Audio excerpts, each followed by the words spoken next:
তিন জায়গায় প্রয়োজনে মিথ্যা বলা যায়।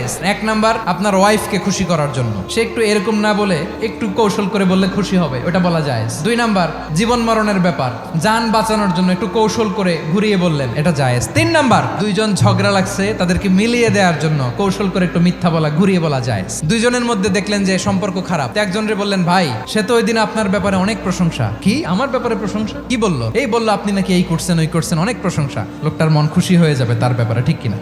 আবার তার সাথে যার ঝগড়া, ওরে যে বলুন, ভাই ওই দিন তো সে আপনার অনেক অ্যাপ্রিসিয়েশন করলো, অনেক। সে তো অবাক, কি রে বলে কি? এই যে দুইজনের ব্যাপারে দুইজনের একটু ভালো ভালো কথা বলে দিচ্ছেন, একদিন দেখবেন রাস্তা দিয়ে হাঁটার সময় একে অপরকে সালাম দিয়ে ফেলছে, সালাম দিয়ে বুকে জড়ায় ধরছে, আছে না নাই? আবার মিলমিশ হয়ে গেছে। কিন্তু আমাদের স্বভাব হইলো, দুই প্রতিবেশী যদি একসাথে বসে একসাথে হাঁটে, দূর থেকে দেখলে আমাদের জ্বলে, আছে না নাই?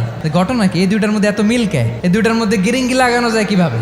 আল্লাহর কাছে তওবা করেন, এই মানসিকতার যেন আমরা না হয়, আমরা মিলিয়ে দিব।